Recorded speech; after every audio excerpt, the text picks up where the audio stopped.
तो इसमें हमारा जो नेक्स्ट टॉपिक है बेटा ये है पैरेलल प्लेट कैपेसिटर। यही देखो 12th क्लास के लिए सबसे ज़्यादा इंपॉर्टेंट होता है, ठीक है। मैंने लिख भी दिया इसके ऊपर मोस्ट इंपॉर्टेंट पैरेलल प्लेट जो कैपेसिटर है हमारा। तो पैरेलल प्लेट कैपेसिटर एक तरीके से आपको जैसे नाम से भी समझ आ रहा होगा, इसके अंदर क्या होती है बेटा, आपकी दो प्लेटें होती हैं, ठीक है। ये दो प्लेटें आपको दिख रही होंगी और जब इन दो प्लेटों को एक बैटरी के साथ हम कनेक्ट करते हैं, जैसे ये बैटरी के साथ मैंने कनेक्ट किया इनको, तो क्या होता है कि इंटरनली जो फेस है दोनों तरफ का, इंटरनली अंदर वाला जो फेस होता है उसके ऊपर, इसके ऊपर पॉजिटिव चार्ज और इसके ऊपर आपका निगेटिव चार्ज जो है वो आपका आ जाता है। ये चीज़ आप देख सकते हैं यहाँ पे। अब बात आती है कि अंदर क्यों आता है, ठीक है। तो अंदर ये इसलिए आता है क्योंकि बेटा आप जानते हैं कि पॉजिटिव और जो नेगेटिव चार्ज है वो एक दूसरे को क्या करते हैं, आपका अट्रैक्ट करते हैं। तो अट्रैक्शन की वजह से ये चार्ज भी बाहर वाली फेस की बजाय किधर चलता है, अंदर की तरफ को, और ये वाला चार्ज भी बाहर वाली फेस की बजाय किधर को चलता है बेटा, आपका अंदर की तरफ को। तो ध्यान रहे ये इंटरनल जो फेस होता है आपका उसके ऊपर ये आपके आ जाते हैं। कुछ और फैक्टर भी मैं यहाँ पे आपको बता देता हूँ। जैसे प्लेट हमने मानी है, मैंने मान लिया बेटा इसका जो एरिया है प्लेट का वो मैंने मान लिया ए है, ठीक है। उसके बाद दोनों के बीच का जो गैप है, क्योंकि गैप भी बनेगा जब दो प्लेटें आपकी पैरेलल रखी जाएंगी तो गैप भी तो बनेगा। तो मैंने मान लिया कि दोनों के बीच का जो गैप है वो कितना है बेटा, आपका वो डी है। उसके बाद इनकी जो चार्ज डेंसिटी है, ठीक है, जो चार्ज आया है उसको डेंसिटी वाइज अगर मैं देखूं तो इसके ऊपर मान लिया क्या है बेटा, आपका प्लस सिग्मा। आप जानते भी हैं पहले चैप्टर में हमने पढ़ा है कि एरिया चार्ज डेंसिटी हमारी क्या होती है बेटा, सिग्मा होती है। तो बस फर्क ये रहेगा कि ये पॉजिटिव सिग्मा होगी और ये क्या होगी बेटा, आपकी नेगेटिव से, ठीक है। यहाँ पे डेंसिटी सेम ही रहेगी क्योंकि चार्ज सेम होता है कैपेसिटर के ऊपर, ध्यान रखना। जितना पॉजिटिव रहेगा उतना ही क्या होगा बेटा, आपका नेगेटिव होगा। इस बात को आप कभी ना भूलें, तभी कैपेसिटर बनता है, ठीक है। जब आपके चार्ज सेम होते हैं दोनों प्लेटों के ऊपर तो ही कैपेसिटर बनता है, ठीक है। अगर चार्ज सेम नहीं होंगे तो कैपेसिटर नहीं बनेगा, ठीक है। अब हमें क्या चाहिए बेटा, अब हमें चाहिए इसके ऊपर आपका कैपेसिटी, ठीक है। तो कैपेसिटी की अगर मैं बात करता हूँ, किसी भी कैपेसिटर की यहाँ पे बात हो रही है, तो मैंने आपको बताया था कि C इक्वल्स टू कितना होता है बेटा, आपका Q अपॉन V। सब जानते हैं इस चीज़ को।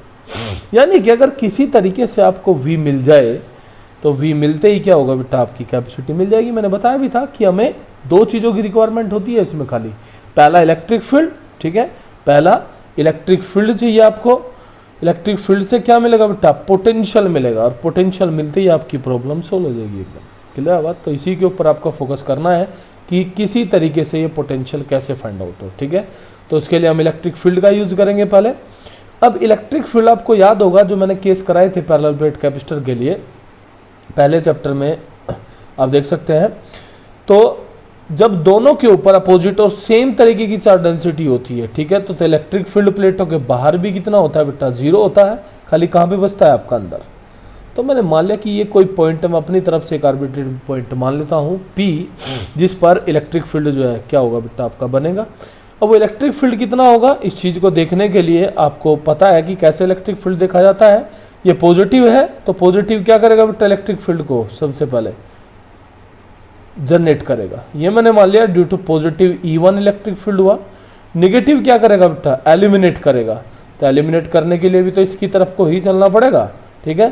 तो यानी कि कहने का मतलब ये जो है बेटा, ये क्या हो गया आपका E2, क्या हो गया ये E2। क्लियर बात। ये P पॉइंट थोड़ा ध्यान से देखें। तो आपने देखा कि रिजल्टेंट इलेक्ट्रिक फील्ड जो होगा आपका, क्योंकि दो प्लेटें हैं तो दोनों की प्लेटों की वजह से अलग अलग रहेगा, तो रिजल्टेंट कितना होगा। तो दोनों में आपने देखा कि कौन सी कंडीशन लगी हुई है बेटा, आपकी पैरेलल कंडीशन। और जब पैरेलल कंडीशन होती है आपकी तो जो इलेक्ट्रिक फील्ड होता है इस कंडीशन में वो कितना होता है बेटा, हमारे हिसाब से E1 प्लस E2 होता है। ये बात आप जानते हैं। और इससे पहले ही चैप्टर में हमने electric field due to a plate, ठीक है, गॉस थ्योरम का यूज करके, ये एप्लीकेशन ऑफ गॉस थ्योरम है, याद होगा सभी को, निकाला था। और वो जो आप लोगों ने ये निकाला था वो कितना था बेटा आपका, वो था due to a single plate sigma upon 2 epsilon naught, ठीक है, प्लस ये भी कितना होगा बेटा आपका, सिग्मा अपॉन 2 एप्सिलॉन नॉट। यहाँ पे आप देख सकते हैं कि 2 एप्सिलॉन नॉट आपका एलसीएम आ जाएगा। ऊपर क्या बचेगा बेटा, 2 सिग्मा, 2 से 2 कैंसिल आउट होगा तो जो इलेक्ट्रिक फील्ड है हमारा वो कितना मिला बेटा हमें, वो मिलेगा सिग्मा अपॉन एप्सिलॉन नॉट। आई बात समझ में। अब चूंकि हमें एरिया दिया गया है प्लेटों का, तो आप सिग्मा को कह सकते हैं क्या बेटा, Q अपॉन A। आप जानते हैं कि चार्ज पर यूनिट एरिया ही क्या होती है आपकी, सिग्मा होती है। तो Q upon A epsilon not, ये हमारा क्या बेटा, ये हमारा मिला बेटा इलेक्ट्रिक फील्ड। तो जैसा कि मैंने कहा था कि पहले हमें किस चीज़ की जरूरत पड़ेगी बेटा, आपके इलेक्ट्रिक फील्ड की जरूरत पड़ेगी। इलेक्ट्रिक फील्ड के बाद ही हमें क्या मिलेगा बेटा, पोटेंशियल मिलेगा। आई बात समझ में। तो अब अगर बात पोटेंशियल की जाए तो पोटेंशियल कितना होगा, ठीक है, इस चीज़ को आप फाइंड आउट करने के लिए मैंने आपको बताया था कि हमारे पास एक फॉर्मूला होता है, यानी कि रिलेशन जो हमने पढ़ा है किस किस के बीच बेटा, आपका electric field versus distance x and e, ठीक है। तो हमने पढ़ा है कि जो e होता है हमारा वो किसके बराबर होता है बेटा, वो होता है हमारा minus dv upon dr। Clear बेटा बात।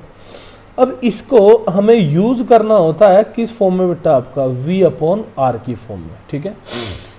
तो मैं इसको अभी एक वीडियो में एक्सप्लेन करूंगा कि ये v अपॉन r कैसे बनता है, ठीक है। अभी तो मैं इसको नहीं बता रहा हूँ, अभी तो मैं खाली कह रहा हूँ कि v अपॉन r आप इसको यूज करें, क्योंकि पोटेंशियल डिफरेंस बना हुआ है v आपका, r आपका क्या हो गया, r तो नहीं d है दोनों के बीच का सेपरेशन। तो मैं इसको क्या कर देता हूँ बेटा, आपका d कर देता हूँ, ठीक है। तो हमें चाहिए क्या, पोटेंशियल। तो पोटेंशियल जो हमें चाहिएगा तो वो पोटेंशियल हमारे हिसाब से कितना होगा बेटा, v equals to E into D हो जाएगा। इलेक्ट्रिक फील्ड आप लोगों ने निकाला ही हुआ है, तो v इक्वल्स टू कितना मिला बेटा, q upon a epsilon note into D. Clear बेटा बात। ये हमारा पोटेंशियल मिला हमें, ठीक है। अब हमें क्या चाहिए, हमें चाहिए आपकी कैपेसिटी। तो कैपेसिटी जो होती है आप जानते हैं क्या होती है बेटा, q अपॉन v। v कितना है आपका, q upon a epsilon note into, तो q से q क्या हो जाएगा बेटा आपका, कैंसिल आउट, ये कहाँ जाएगा ऊपर। तो c इक्वल्स टू कितना मिला बेटा, a epsilon naught upon d। ठीक है बात। तो आप देख सकते हैं यहाँ पे कि जो हमारी कैपेसिटी होती है पैरेलल प्लेट कैपेसिटर की, वो होती है a epsilon naught upon d। कब, जब एक तरीके से प्लेटों के बीच में क्या हो बेटा, आपका वैक्यूम और एयर, ठीक है। इस बात का भी आप ध्यान रखें, क्योंकि फिर से आप देख सकते हैं यहाँ पे बार बार यही बात हो रही है कि क्या यूज हो रहा है बेटा, आपका एप्सिलॉन नोट। और एप्सिलॉन नोट किसके यूज होता है, आपका फॉर वैक्यूम एंड एयर, ठीक है।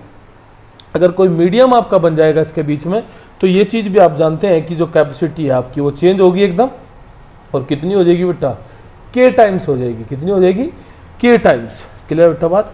तो ये बनेगा आपका c dash equals to k a epsilon naught upon d। ये बात क्लियर होगी सभी को।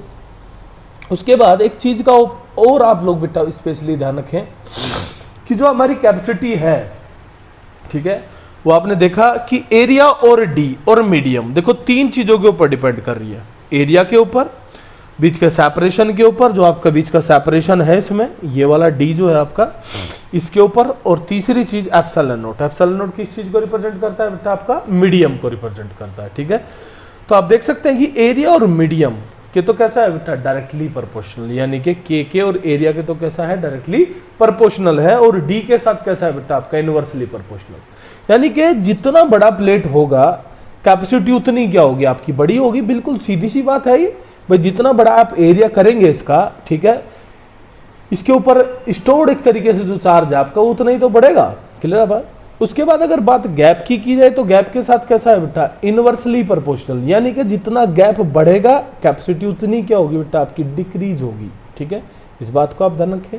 मीडियम जितना आप चेंज करेंगे उतनी कैपेसिटी क्या होगी बेटा, बढ़ेगी। यानी कि अगर जितना डाइलेक्ट्रिक आप इसके बीच में डालेंगे उतनी ही कैपेसिटी क्या होगी आपकी, इंक्रीज करेगी। आई बात समझ में। जैसे एयर के बजाय आपने क्या मिला दिया, मान लिया सपोज इसको पानी में रख लिया, पानी के बजाय आपने इसमें लकड़ी का गुटका मिला दिया कुछ, या कोई और अदर चीज, तो उससे कैपेसिटी क्या होती है, इंक्रीज होती है। ध्यान रखना, कैपेसिटी इंक्रीज होती है डाइलेक्ट्रिक से। कोई दिक्कत है तो मेरे ख्याल में बेटा बात समझ में आई होगी। इसके लिए मैं दूसरा वीडियो बनाऊंगा आपका, ठीक है। ये जो आपका E equals to minus D V upon D R है, ये V अपॉन डी क्यों हो जाता है, ठीक है। इसके लिए मैं एक वीडियो बना के आपको बताऊंगा। Thank you.